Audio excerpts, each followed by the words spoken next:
Shalom, saya berharap Anda bersemangat pada waktu Anda belajar kebenaran daripada firman Tuhan. Tahukah saudara, jawaban di dalam kehidupan sekarang ini bukan berdasarkan teori-teori dari para filsuf yang terkenal. Bukan dari orang-orang yang dianggap hebat, motivator-motivator hebat yang menjelaskan tentang teori daripada nalar mereka masing-masing atau pendapat daripada orang-orang yang dianggap hebat oleh dunia. Mereka satu persatu berguguran karena tidak didukung dengan karakter hidup yang sesuai dengan apa yang mereka katakan. Mudah untuk berkata-kata, tapi tidak mudah untuk menghidupi apa yang dikatakan. Tetapi firman Tuhan adalah jawaban. Firman Tuhan bisa memperbaiki perilaku manusia. Ada begitu banyak orang-orang di dalam gereja Tuhan yang selalu menjadi batu sandungan. Tahukah saudara, di dalam anggota gereja itu tidak semuanya orang itu bersungguh-sungguh dalam Tuhan. Ada 3 model orang bergereja pada hari ini. Yang pertama, mereka yang disebut hanya sekedar pendatang. Namanya pendatang, mereka bisa datang lagi atau mereka tidak akan datang lagi. Yang kedua, mereka disebut simpatisan. Mereka ada di dalam gereja, tetapi mereka belum menjadi orang yang sepenuhnya menghidupi ajaran-ajaran daripada Tuhan Yesus. Dan kemudian orang yang ketiga disebut adalah para pengikut Yesus. Orang yang menghidupi firman Tuhan, mengaplikasikan, menjalani apa yang diajarkan oleh firman Tuhan.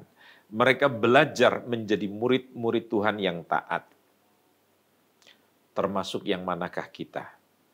Saudara-saudara, penting sekali kita mengerti bahwa di akhir zaman ini Yesus sendiri dari mulutnya berkata, bukannya orang yang berseru kepadaku Tuhan, Tuhan akan masuk dalam kerajaan Allah. Artinya di dalam gereja Tuhan kita tidak boleh terpukau, tersihir, bahkan dibohongi dengan orang-orang yang bisa berdoa dengan manis, tetapi dikatakan mereka bukan menjadi pelaku daripada firman Tuhan. Bukannya orang yang berseru kepadaku Tuhan, Tuhan akan masuk dalam kerajaan Allah. Tetapi mereka yang melakukan firman-Ku. Matius 7:21 Anda bisa baca sampai dengan ayat 22-23. Menjadi seorang Kristen tidak boleh, saudara, hidup di dalam hal-hal yang jahat. Seperti Anda baca dalam Matius 7. Yesus berkata, aku tidak pernah mengenal engkau, hai kamu yang melakukan kejahatan.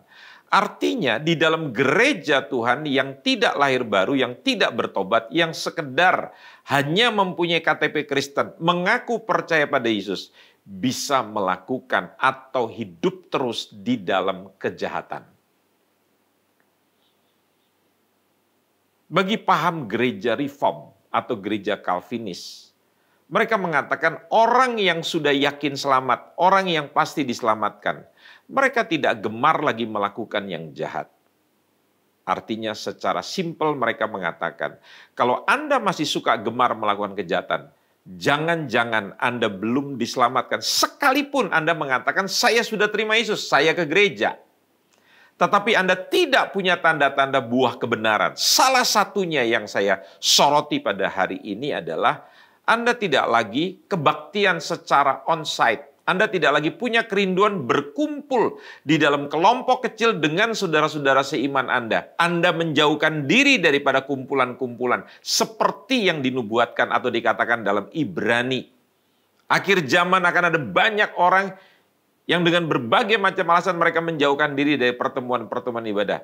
Jangan kita seperti mereka. Jangan-jangan kita belum diselamatkan. Karena kalau kita diselamatkan, pasti kita akan menjadi orang yang senang melakukan kebenaran firman Allah. Nah, ini melanjutkan pelajaran daripada minggu lalu, 19 tanda adanya anggota-anggota jemaat yang jahat. Artinya mereka bisa saja terregistrasi menjadi anggota sebuah gereja Kristen. Mereka mengaku orang percaya, memakai kalung salib, memakai atribut-atribut kekristenan. Hari Minggu mereka ke gereja. Saya memperhatikan semakin strata sosial ataupun pendapatan ekonomi yang tidak terlalu tinggi, semakin giat mereka datang ke gereja.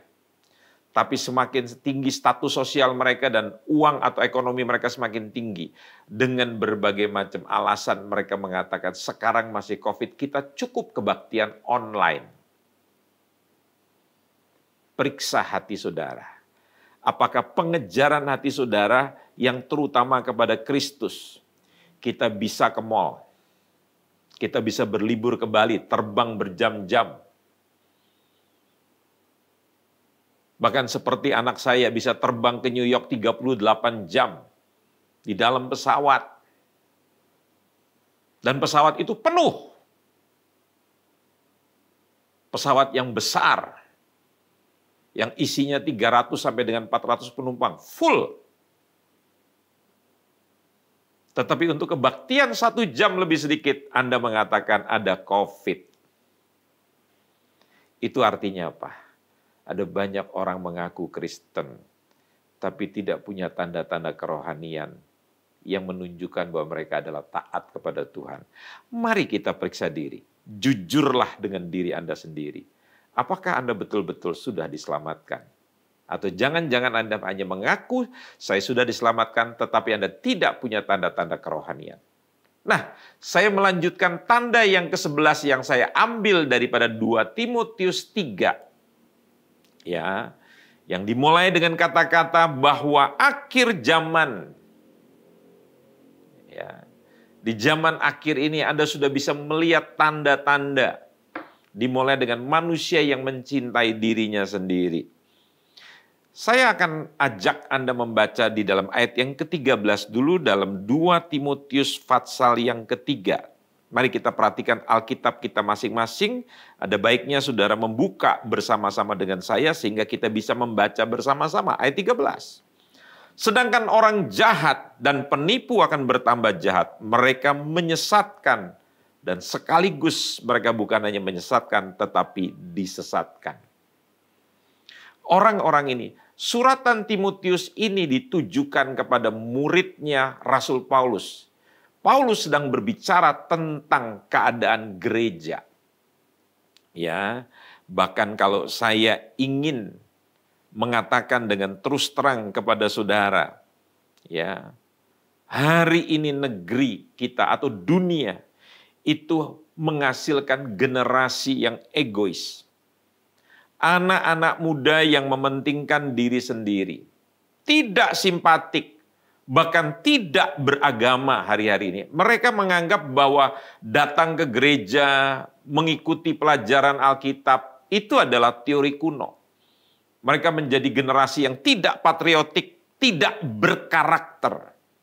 Manusia berhenti menjadi manusia, kehilangan karakteristik manusia, dan meninggalkan segala dunia yang layak dan pandangan hidup yang pernah membedakan manusia, dari babi, dari binatang-binatang. Manusia itu sebetulnya beda dengan binatang, tapi hari ini manusia menjadi lebih jahat daripada binatang.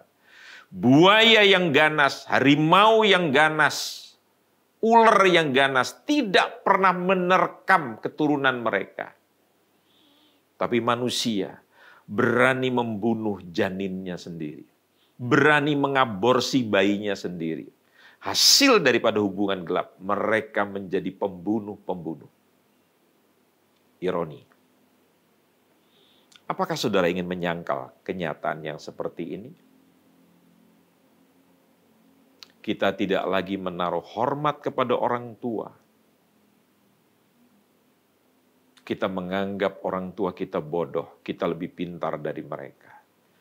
Amsal mengatakan, jangan pernah menghina orang tuamu, menghina ibumu.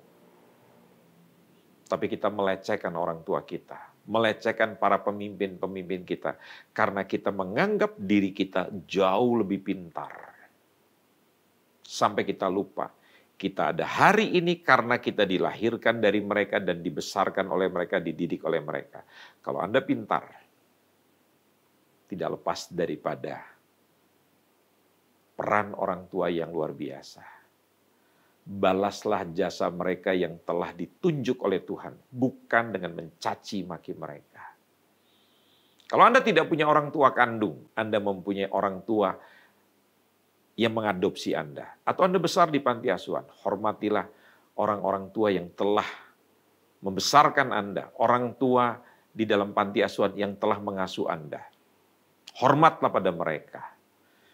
Dan Anda akan menerima 2 janji Tuhan sekaligus. Yang pertama, Anda akan mempunyai panjang umur. Anda memiliki kesehatan yang baik. Dan yang kedua, ada jaminan untuk masa depan. Artinya, Anda bukan hidup di dalam keterpurukan. Percayalah, tanda untuk orang hidup bahagia bukan karena uang berlimpah. Itu hanya bagian terkecil yang dijanjikan Tuhan. Itu hanya masalah material, masalah jasmania. Tetapi ada yang lebih dijanjikan Tuhan, yaitu masalah batinia, masalah jiwani, dan masalah roh saudara. Jangan hanya seperti orang dunia yang hanya mementingkan material, mementingkan perkara-perkara duniawi. Tapi Anda tidak bisa mengatasi problem emosi. Anda menjadi orang yang gelap, Anda menjadi orang yang putus asa. Nah, saudara yang dikasihi Tuhan, kalau Anda menyaksikan di dalam ayat yang pertama, ketahuilah bahwa pada hari-hari terakhir akan datang masa yang sukar. Jadi saudara mesti mengerti bahwa dunia ini adalah dunia yang penuh dengan kesukaran, dunia yang penuh dengan kesusahan. Kalau Anda menjadi orang kaya sendirian dan Anda tidak membagi hidup, satu hari kalau terjadi chaos, kerusuhan, kekacauan, maka Andalah orang pertama yang akan dijarah. Jangan pernah merasa nyaman seorang diri. Nah, kita masuki tanda yang ke-11 daripada keadaan manusia jahat di akhir zaman, yaitu saudara-saudara suka menjelekkan orang.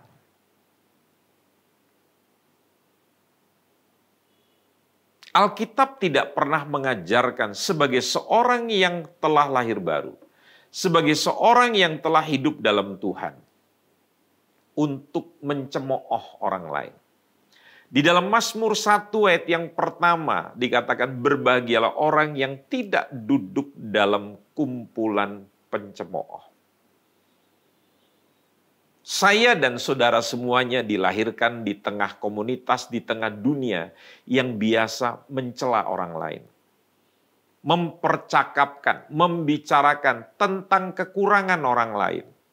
Seolah-olah saudara atau kita semua tidak punya kekurangan. Guru saya mengajarkan kalau Anda menunjuk dengan satu jari tangan ke arah orang lain, perhatikan. 3 jari itu sedang menunjuk ke arah Anda. Yesus berkata dalam Injil Matius, jangan kamu sibuk menilai orang lain dengan cara apa? Membicarakan selumbar balok di mata orang lain, tapi Anda lupa baloknya ada di mata kita.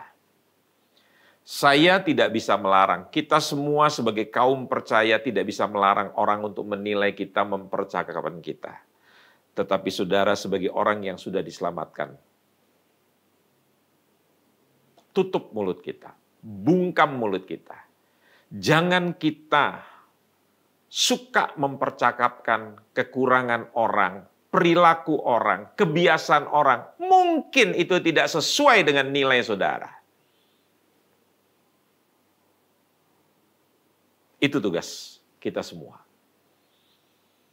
Karena pada waktu kita menjadi orang yang suka menjelekkan orang lain, kita menganggap diri kita lah yang terbaik. Sampai akhirnya kita menghabiskan waktu terus menilai orang, mempercakapkan orang. Sampai kita lupa waktu memperbaiki diri sendiri. Mengapa? Karena kita menganggap orang lain yang perlu diselesaikan. Selesaikan diri Anda, supaya Anda bisa menjadi prototipe, menjadi contoh, menjadi teladan, panutan buat orang lain. Jangan sibuk memperbaiki orang lain. Ingat, tidak ada orang yang bisa merubah orang lain. Jangankan merubah orang lain yang sukar sekali. Merubah diri kita saja itu susah. Musuh terbesar saya, musuh terbesar saudara, bukanlah orang lain, tapi menaklukkan diri sendiri. Jadi berhentilah daripada sibuk mengurusi kekurangannya orang. Sibuklah untuk memperbaiki diri sendiri. Ada ungkapan dari orang hebat di dunia ini. Pemimpin ini mengatakan demikian. Orang yang rata-rata hidup selalu membicarakan peristiwa-peristiwa yang sedang terjadi.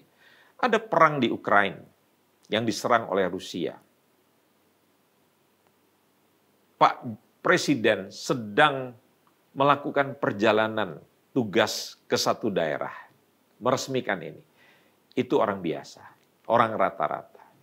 Orang hebat selalu berpikir menghasilkan ide-ide yang kreatif. Kenapa dia bisa menghasilkan ide-ide yang kreatif? Karena dia membawa hidupnya, memimpin hidupnya untuk selalu berpikir, bukan berpikir yang sampah. Itu sebabnya pemimpin yang hebat ini mengatakan, hanya orang yang di bawah rata-rata, yang selalu mempercakapkan kejelekan orang lain, mempercakapkan tentang perilaku orang, percakapan sampah. Dan Alkitab bilang, Rasul Paulus bilang, ini ada di dalam gereja. Saya percaya ini adalah orang-orang yang belum lahir baru. Ya, jadi sungguh sangat menyedihkan. Kadangkala kita sulit sekali membedakan antara orang dunia dengan orang yang mengatakan Kristen. Tetapi mereka tidak belajar mengendalikan perkataannya. Mereka bahkan suka menjelekkan orang lain, memfitnah orang lain. Kalau Anda punya yang benar dalam hidup Anda, berhentilah mulai sekarang untuk menghakimi orang lain. Mengasihi orang lain bukan berarti mencampuri hidup orang lain. Saya mempunyai anak yang sudah menikah. Saya mempunyai anak-anak yang sudah dewasa bekerja.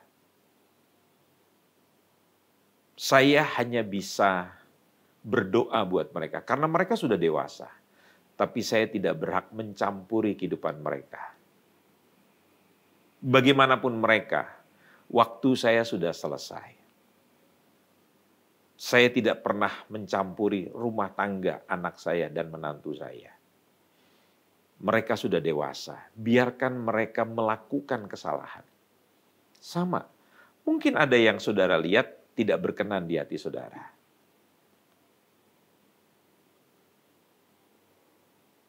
Biarkan Tuhan yang bekerja. Dan jangan sampai hati saudara menjadi tidak damai. Hati saudara menjadi jengkel, bermusuhan, memusuhi siapapun juga yang Anda anggap tidak selaras dengan pandangan Anda. Kalau kita seperti demikian, kita sedang menggenapi tanda yang ke-10, kita tidak mau berdamai. Begitu banyaknya musuh dalam hidup saudara. Dan hati-hati, karena saudara tidak suka berdamai dan saudara suka menjelekan orang. Itu akan menyerang balik di dalam diri saudara. Saudara akan sakit. Mulai dari sakit jiwa sampai akhirnya tubuh saudara menjadi sakit. Tanda yang ke-12, tidak dapat mengekang diri. Ini artinya tidak adanya pengendalian diri. Salah satu tanda orang percaya dikatakan salah satu buah roh itu, unsur daripada buah roh itu adalah penguasaan diri. Bagi orang yang lahir baru, dia tidak suka lagi melakukan dosa. Bukan berarti dia tidak bisa jatuh. Dia bisa jatuh, tetapi dia tidak akan pernah tinggal di dalam kejatuhan. Dan dia akan bangkit dan dia akan belajar untuk tidak jatuh di dalam dosa yang sama. Atau dia tidak suka melakukan dosa yang akan menghancurkan reputasinya. Saudara tahu, semakin kita gemar melakukan dosa, semakin kita giat melakukan dosa. Jangan-jangan saudara belum diselamatkan, saudara belum lahir baru. Karena tanda orang yang lahir baru, tanda orang yang diselamatkan, dia gemar melakukan kebenaran firman Tuhan. Dan salah satunya, dia mengendalikan dirinya. Sama seperti orang bisa mengendalikan dirinya, dia tahu kapan dia mesti bangun pagi karena dia mesti tugas, dia mesti berangkat ke airport melakukan penerbangan pagi jam 5 pagi. Jadi dia bisa menguasai diri, mestinya dia mau tidur malam, tapi dia sengaja tidur lebih cepat. Itu penguasaan diri. Dan pada waktu dia bangun, dia merasa ngantuk, tapi dia ingat dia mesti berangkat ke airport pagi-pagi. Dan dia langsung bangun. Itu namanya penguasaan diri. Sebagai seorang suami, kita laki-laki kadangkala tergoda dengan wanita lain. Tetapi kita ingat bahwa pernikahan itu mengajar kita untuk selalu setia dengan satu istri. Sebagai istri juga begitu. Kita punya godaan yang sama untuk berselingkuh. Tapi kita ingat bahwa pernikahan itu adalah setia dengan pasangan kita sampai maut memisahkan kita. Itu adalah penguasaan diri. Ada banyak orang ya di dalam hidup pada hari ini telah mengalami sebuah tingkat moralitas yang merosot. Mereka datang ke gereja, namun mereka tidak tahan lama di sana. Karena mereka tidak memiliki pengendalian diri. Mereka, maaf ya, seliar binatang-binatang liar. Betapa mengerikan. Bahkan mereka pergi dari satu gereja ke gereja lain. Seperti seorang pengkhotbah besar di abad ke-18 yang mengatakan, orang-orang ini seperti burung-burung yang memiliki banyak sarang. Tersinggung di gereja ini, pindah ke gereja sana. Apalagi orang-orang yang merasa punya uang, itu dikatakan oleh firman Tuhan. Begitu saudara merasa punya uang, saudara bisa mengatur para pemimpin agama saudara, para pendeta saudara. Kalau para pendeta saudara tidak bisa dengar-dengaran, saudara dengan mudahnya meringankan langkah saudara untuk cari gereja lain. Saudara tidak pernah belajar komitmen, saudara tidak pernah belajar tentang kesetiaan, saudara tidak bisa mengendalikan emosi saudara. Ini orang-orang jahat yang berkeliaran di dalam gereja, menamakan dirinya Kristen, tetapi tidak punya pengendalian diri. Tersinggung, pindah gereja, tersinggung, pindah gereja. Maafkan saya adalah penyampai kebenaran. Saya tidak punya kepentingan apa-apa. Tanda yang ke-13, garang atau dalam bahasa aslinya bisa diterjemahkan dengan kata buas. Saudara tahu pada zaman kita ini, kita berjalan di lorong-lorong, di jalan-jalan yang seringkali tidak aman, bukan di kegelapan malam, tetapi di siang bolong. Di saat hari sedang siang. Dan saya mau kasih tahu paralelnya. Banyak gereja tidak aman kepada orang-orang yang baru percaya. Apa yang disebut sebagai orang-orang yang Kristen, seringkali sebuas dunia ini di sekitar kita. Saudara tahu ini masa-masa yang sangat sukar. Ada seorang remaja putri yang coba menghabisi nyawa ibunya karena ibunya tidak mengizinkan dia keluar tengah malam. Ya. Dan saudara bisa menyaksikan di koran-koran, di mass media, anak-anak muda zaman sekarang ini melakukan hal-hal yang kita tidak pernah lihat di tahun-tahun 70-an, 80-an, nggak pernah ada kasus-kasus seperti ini. Sekarang dengan perkembangan teknologi yang sangat luar biasa, kejahatan itu semakin garang, semakin luar biasa. Bahkan orang-orang Kristen yang ada dalam gereja bisa memakan saudara-saudara seimannya sendiri dengan melakukan penipuan-penipuan. Berhutang tapi tidak bayar. Ada orang yang rela meminjamkan uang karena ingin menolong saudaranya. itu bukan uang ekstra. Tapi dia menolong saudaranya dengan janji nanti akan dikembalikan. Sudah 1 tahun, 2 tahun, jangankan datang meminta maaf. Tapi mereka jauh lebih garang, jauh lebih galak. Inilah yang saya sebut orang-orang garang menurut firman Tuhan. Tanda yang ke-13. Yang ke-14, tidak suka yang baik. Artinya orang-orang ini membenci hal-hal yang baik.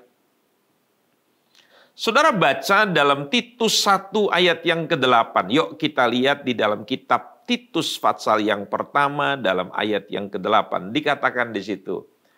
Melainkan suka memberi tumpangan, suka akan yang baik. Nah, orang yang menjadi pemimpin gereja Tuhan, menjadi anak-anak Tuhan sejati itu dikatakan suka akan yang baik. Tetapi tanda yang ke-14 ini merupakan sesuatu yang sangat berlawanan. Orang baik, katanya, layak kita benci. Sementara orang jahat bagi mereka, itu keren, mereka sukain. Makanya mereka punya kumpulan pencemooh. Jadi orang yang katanya Kristen ini senang duduknya dengan kumpulan-kumpulan setiap hari-hari tertentu. Mereka berkumpul, bahkan mungkin arisan, makan bersama. Yang dipercakapkan adalah tentang kejelekan orang, kekurangannya orang. Bahkan yang mereka percakapkan adalah orang-orang baik. Jadi kumpulan ini tidak suka dengan orang-orang yang baik. Mereka jealous dengan orang-orang yang mereka bilang sok suci, katanya begitu. Kenapa mereka bilang orang lain sok suci? Karena mereka hidup dalam ketidaksucian. Ya. Coba Anda lihat. Bahkan di dalam gereja, orang-orang Kristen bisa memilih orang-orang yang tidak punya reputasi yang baik. Bahkan orang-orang Kristen di dalam pemilihan para pemimpin-pemimpinnya menggunakan politik uang untuk memenangkan calon mereka yang mereka anggap bisa selaras dengan mereka. Padahal orang-orang itu tidak punya reputasi di dalam melakukan kebenaran atau kebaikan. Itulah yang saya katakan. Saudara jangan kaget ada kumpulan orang-orang yang tidak suka dengan kebaikan. Orang melakukan kebaikan malah dicemooh. Lihat Yesus, semasa dia ada di dalam dunia. Dia dicemooh dengan dikatakan ada hubungannya dengan setan. Dengan kuasa gelap.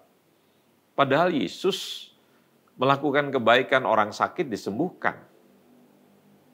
Pemimpin negara kita Pak Jokowi diserang, difitnah oleh para orang-orang yang tidak suka. Padahal apa yang dilakukan oleh presiden kita? Memakmurkan, mensejahterakan. Kita lihat sekarang pencapaian pembangunan selama Bapak Presiden kita memimpin sekian tahun. Anda melihat kebaikan-kebaikan yang luar biasa. Tetapi para pembencinya menghujat presiden kita dengan habis-habisan, memfitnah. Dan siapa mereka? Bukan hanya orang yang bukan Kristen, tapi orang-orang yang mengaku dirinya Kristen, tapi bisa melakukan hujatan-hujatan, artinya tidak suka akan yang baik. Ke-15, tanda ke-15, suka berkhianat, suka mengkhianat. Orang-orang yang nggak bisa dipercayai. Mungkin Anda berpikir pengkhianat ini adalah orang yang jauh tidak dekat dengan kita. Saya ingin beritahukan pada saudara kalau orang yang berkhianat pada saudara itu adalah orang yang tidak dekat dengan saudara. Maka saudara tidak perlu sakit hati, saudara tidak perlu pusing 7 keliling, saudara tidak perlu sampai sakit begitu. Yesus dikhianati bukan oleh orang-orang yang jauh dari dia. Yudas Iskariot itu adalah bendahara daripada Yesus dengan murid-muridnya. Saudara tahu orang yang dipercayakan memegang uang di dalam perusahaan, di dalam sebuah klub, dalam sebuah organisasi, itu adalah orang yang bisa dipercaya orang yang dekat. Dan Yesus memilih Yudas Iskariot. Tapi dia juga menjadi bendahara yang tidak jujur, menjual gurunya, mengkhianati gurunya. Dia menikam gurunya. Jadi saudara jangan kaget, orang-orang yang akan menikam saudara, yang akan berkhianat pada saudara, adalah orang-orang yang dekat dengan saudara. Kalau saudara tidak memahami kebenaran ini, saudara akan menjadi gila, saudara akan menjadi tertekan, saudara akan menjadi orang pendendam. Kalau Anda belum pernah merasakan sesi seperti ini, atau pengalaman seperti ini, berdoalah. Karena orang-orang hebat harus melewati masa-masa seperti ini. Dikhianati, ditikam oleh orang-orang yang terdekat. Tujuannya apa? Mendewasakan kita. Dan kita bisa hidup di dalam kasih yang luar biasa. Belum lama ini, saya berjumpa dengan orang-orang yang dulu pernah saya besarkan di dalam iman kepada Kristus. Ya, saya sedang berolahraga pagi dan mereka juga sedang olahraga pagi. Saya tidak terbiasa membenci orang-orang yang melukai saya. Saya tidak biasa membalas kebencian orang dengan rasa benci. Membalas kejahatan orang dengan kejahatan. Sebagaimana biasanya, sekalipun orang itu melukai saya. Begitu berpapasan, saya mempunyai paham di dalam firman Tuhan. Orang besar dengan orang kecil bisa bertemu, itu karena Tuhan yang mengaturnya. Jadi kalau saya bertemu dengan orang-orang, maaf ya, saya bilang orang-orang yang tidak setia, orang-orang yang saya sebut namanya, dalam istilah organisasi pengkhianat, yang pernah menikam saya. Saya sapa, selamat pagi, tanpa ada rasa dendam dan kebencian. Saudara tahu orang-orang ini membuang mukanya, memalingkan mukanya, dan tidak membalas saya dengan sapaan yang hangat, yang baik. Nah, dari situ Tuhan berkata, dari buahnya lah kamu bisa melihat. Saya selalu belajar menyapa orang lain, bukan untuk kepentingan mereka, tetapi kepentingan saya dengan Tuhan. Saya muridnya Tuhan. Saya orang yang sudah diselamatkan. Saya tidak mungkin melakukan kebencian terhadap orang yang membenci saya. Saya tidak akan balas membunuh kepada orang yang membunuh saya. Tidak akan balas menikam kepada orang yang menikam saya. Ya. Perhatikan saudara-saudara. Jangan pernah menjadi seorang pengkhianat. Ya. Jadilah orang yang setia.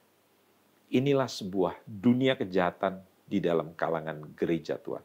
Yang ke-16. Tidak berpikir panjang atau orang yang melakukan kecerobohan. Mereka-mereka yang tidak bisa dibilangin, mengejar segala sesuatu yang akhirnya ujungnya itu mereka mengalami kejadian atau keadaan yang hancur karena mereka dibawa pengaruh nafsu yang kuat. Mereka tidak punya akal panjang. Mereka cuma menuruti hawa nafsu. Orang hebat itu, dia mempunyai banyak pertimbangan. Jadi sebelum memutuskan sesuatu, dia berpikir dulu. Bukan setelah melakukan, baru berpikir. Berpikir dulu, baru membuat keputusan. Dan yang kedua, dia mempunyai banyak sekali penasehat. Perhatikan, yang membuat raja muda anaknya Salomo itu akhirnya hancur dan kerajaannya terpecah dua. Dia tidak lagi mau mengikuti nasihat-nasihat dari para pemimpin-pemimpin yang pernah menyertai ayahnya yang bernama Salomo. Tapi dia mendirikan orang-orang muda yang seusia dengan dia. Dia menganggap orang-orang tua itu adalah sudah tidak lagi up to date sama dengan pikirannya. Dan itu hanya membawa kepada kehancuran. Wahai orang-orang muda, Anda belum kaya dengan pengalaman. Boleh Anda menjadi crazy rich. Orang yang hari-hari ini bangga menjadi crazy rich, memamerkan sukses-suksesnya yang sekejap. Bukan sukses yang dibangun dengan keringat sebagaimana dikatakan dalam firman Tuhan. Membangun step by step. Tetapi Anda mencapai kesuksesan Anda dengan cara yang singkat dan Anda sombong. Sementara saya menyaksikan orang-orang sukses tidak pernah menyombongkan kesuksesan mereka. Mereka berpakaian biasa, mereka memakai mobil yang biasa, mereka tinggal di rumah yang biasa. Tidak seperti para crazy rich pada hari ini. Dan crazy rich ini mendapatkan uangnya dengan cara yang tidak halal. Menipu orang lain, memperdaya orang lain. Dan orang-orang ini sering pamer di dalam multimedia tentang pencapaian-pencapaian mereka. Sekali lagi, jangan jadi orang-orang jahat, saudara-saudara. Ya.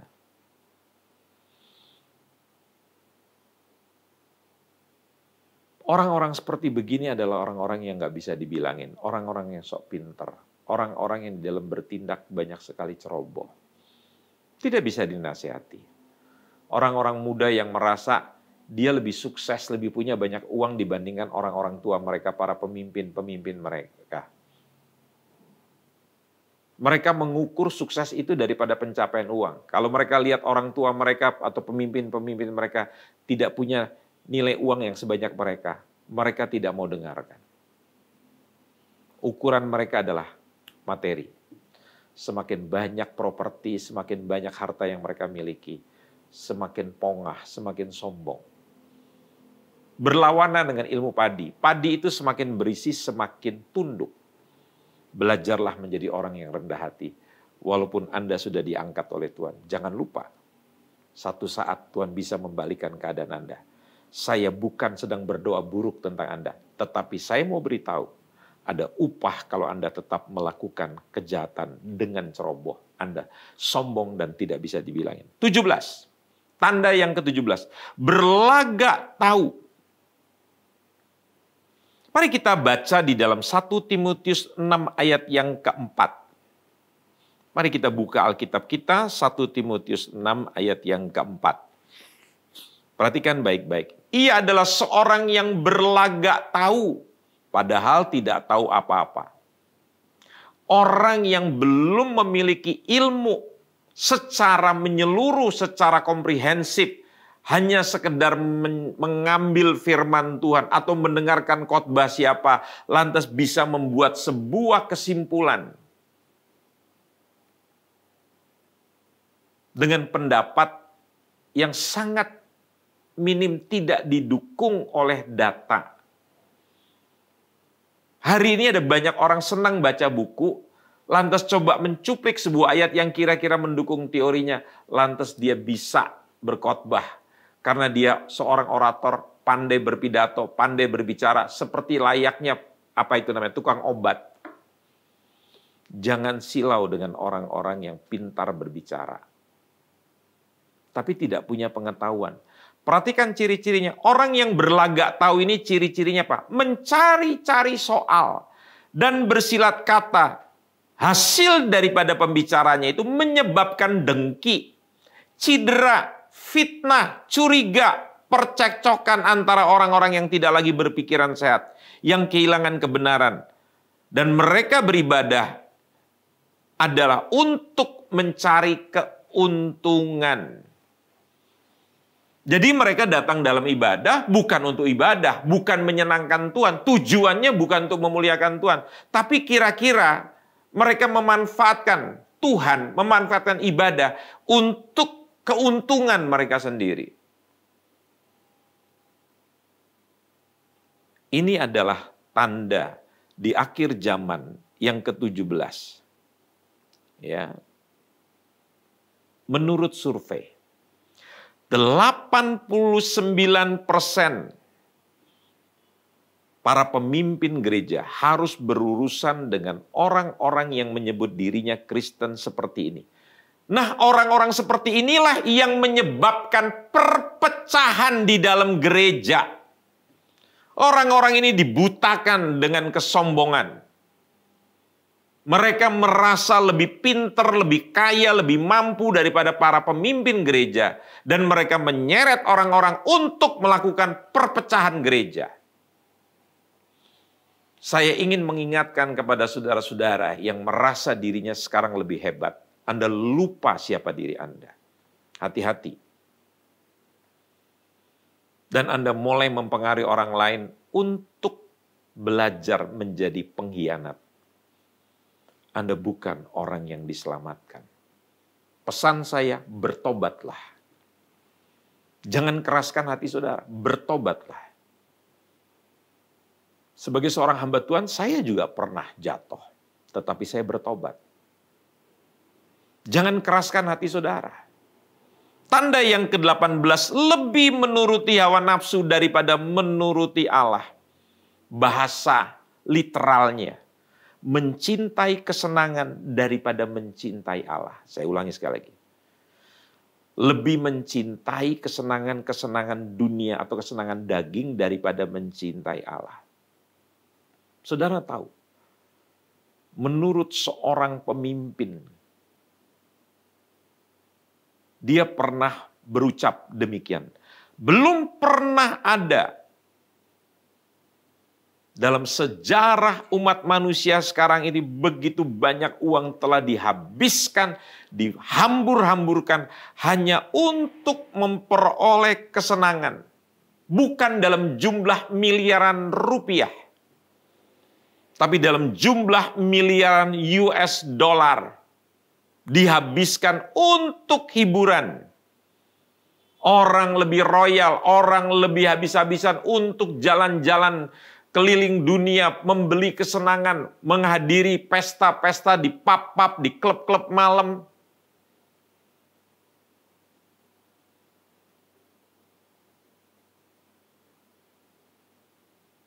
Orang rela, tetapi untuk membagi hidup kepada orang lain. Memberi bagi gereja Tuhan, memberi bagi pekerjaan Tuhan. Maaf katanya, kami tidak punya uang. Tapi untuk membeli tiket Jakarta Eropa, Jakarta Jepang, return, pulang pergi. Menghabiskan uang tinggal di hotel-hotel berbintang, makan di tempat-tempat yang mahal. Selalu tersedia uang. Orang menghabiskan uang untuk kesenangan pribadi. Dan inilah yang menjelaskan mengapa orang-orang muda, dengarkan orang-orang muda, yang belum diselamatkan, menghabiskan waktu berjam-jam bermain video game di komputer. Namun mereka berkata, saya tidak punya waktu untuk baca firman Tuhan, bahkan berdoa setiap hari. Tidak heran, orang-orang ini walaupun dalam gereja, tapi nggak pernah mengalami pertobatan sejati. Mereka lebih mencintai kesenangan duniawi, kesenangan daging daripada mengasihi Allah. Ini tanda ke-18. Sekalipun Anda dalam gereja Tuhan. Tapi Anda tidak mengejar Tuhan dan mengutamakan Tuhan. Seperti hasrat Daud, dia selalu mau berdiam di dalam rumahnya Tuhan. Yang terakhir, yang ke-19 dikatakan di situ, secara lahiriah mereka menjalankan ibadah mereka. Tetapi pada hakikatnya mereka memungkiri kekuatannya. Artinya begini, secara lahiriah mereka mirip sekali, kelihatannya mereka sembahyang, mereka kebaktian, mereka ibadah. Tetapi realitasnya, esensinya berbeda dengan ibadah. Mereka menjalankan ritual-ritual ibadah mereka. Namun mereka tidak memiliki kehidupan dan realitas di dalam kekristenan. Mereka puas dengan kalau ada altar calling, maju ke depan gereja. Ya, tapi tidak pernah mengalami pengalaman pribadi dengan Kristus. Perhatikan di dalam ayat yang ke-7 dalam 2 Timotius 3 dikatakan di situ, yang walaupun selalu ingin diajar, mereka rajin dengar firman. Catat, tapi dikatakan mereka tidak pernah dapat mengenal kebenaran. Kita dapat berkhotbah luar biasa dan mereka begitu antusias. Tapi kita lihat orang-orang seperti begini. tapi mereka tidak pernah mengalami kekuasaannya Tuhan. Ya, satu hari saudara-saudara, saya bertemu sesudah kebaktian, bubar kebaktian gereja di sebuah mall besar di kota Jakarta ini. Ada seorang perempuan yang berpakaian, maaf kata, saya anggap tidak pantas begitu.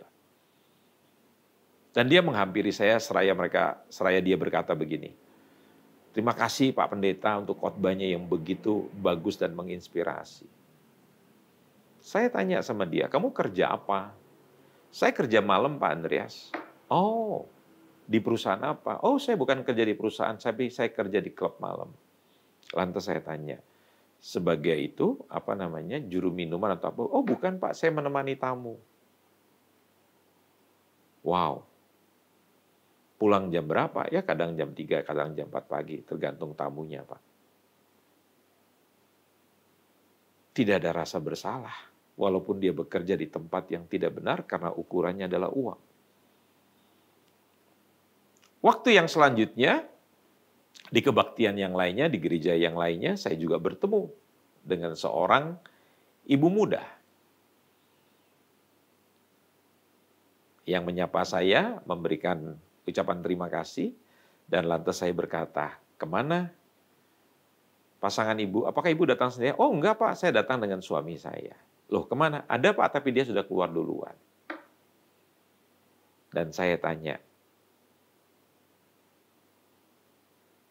"Kok kelihatannya wajah Anda menyimpan duka?" "Iya Pak, saya sudah 8 tahun hidup dengan suami saya tapi terpisah." "Maksudnya terpisah?" "Iya, suami saya selingkuh. Dan dia tidak mau kembali pada saya. Tapi karena kami orang Kristen Pak, ya kami tidak bisa bercerai. Kami tinggal satu rumah, tapi di kamar yang terpisah." Terus saya tanya, "Lantas ibu lakukan apa? Balas dendam?" "Iya Pak, dia selingkuh, saya selingkuh." Pertanyaan saya, "Kok kamu masih rajin ke gereja?" "Iya Pak, sebagai orang Kristen kita mesti tetap rajin ke gereja." Hanya karena orang-orang itu ke gereja, bukan berarti mereka diselamatkan. Kenapa? Dari buahnya lah kamu bisa melihat. Masa orang ke gereja, tapi masih tetap melakukan perzinahan, perselingkuhan. Saudara harus bisa membaca tanda-tanda seperti ini. Pesan saya dari pelajaran ini, saudara-saudara, mari belajar kembali pada Tuhan. Kalau saya dapat menyimpulkan, ya, perhatikan saudara-saudara. Yang pertama, dari 19 tanda ini, perhatikan kata orang atau kata manusia. Ini muncul 3 kali dalam perikop itu. Yang pertama, manusia akan mencintai dirinya sendiri. Ayat yang kedua. Ayat ke-8, demikian juga mereka menentang kebenaran, akal mereka bobrok. Ayat 13, sedangkan orang jahat menyesatkan dan disesatkan. Dari hal ini, saudara-saudara, kita perlu belajar bahwa orang-orang ini lebih mengasihi diri mereka sendiri dan tidak mengasihi Tuhan. Itu yang membuat kita hancur. Kalau orientasi fokus hidup saudara bukan kepada Tuhan, tapi kepada diri sendiri. Yang kedua, mereka menolak firman Allah yang merupakan kebenaran yang hakiki. Dan yang ketiga, mereka bertambah jahat. Jadi sekali lagi kalau orientasi fokus utama saudara bukan Tuhan, dan saudara menolak kebenaran, maka jangan heran yang ketiga, saudara akan menjadi jahat. Mari rendahkan hati saudara. Kembalilah kepada Tuhan yang akan menyelamatkan saudara. Kalau saudara betul-betul sudah selamat, maka saudara akan hidup di dalam janji Tuhan yang luar biasa. Dan hidup terus menekuni firman Tuhan. Amin. Mari kita berdoa. Sementara Anda mendengar lagu yang mengiringi kata-kata saya ini, lembutkan hati saudara.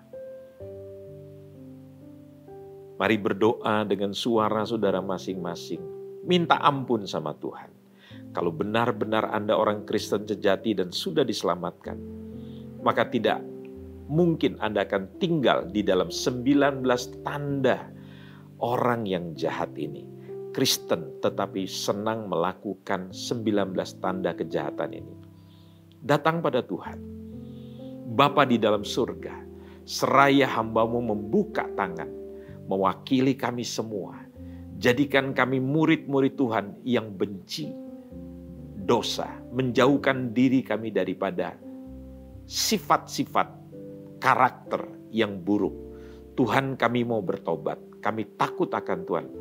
Jangan kami mengukur kekristenan kami dari pencapaian-pencapaian material, tapi tanda-tanda itu terlihat daripada karakter kami semakin benar di dalam Tuhan. Yang dulu mencuri, sekarang bekerja keras bisa memberi. Yang dulu terbiasa menghujat, berkata-kata yang kotor, sekarang berkata yang baik. Dulu suka menipu, sekarang Tuhan berkata-kata yang jujur. Tuhan Yesus, kami tahu bahwa Tuhan sedang memproses kami untuk menjadi murid-murid Tuhan yang disertai buah yang luar biasa. Berkati umat-Mu, biar kami bertobat mulai malam hari ini. Demi nama Tuhan Yesus Kristus kami berdoa dan meminta Tuhan menolong kami. Yang diberkati Tuhan, sama-sama kita katakan amin. Tuhan memberkati kita sekalian. Sampai jumpa dalam program Belajar Kebenaran pada waktu yang akan datang. Amin.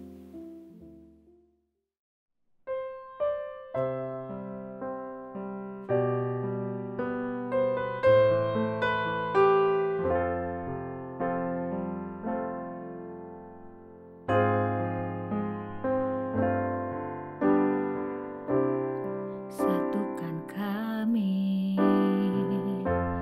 satu dalam kuasa-Mu, sebab kami bersaudara. Biar kami satu, seperti Kau dan Bapa satu. Dunia lihat Kau dalam kami, jadikan kami sehati sepikir, biar kehendak-Mu jadi untuk menyatakan rahmat-Mu. Jadikan kami satu, jadikan kami sehati sepikir, biar kehendak-Mu jadi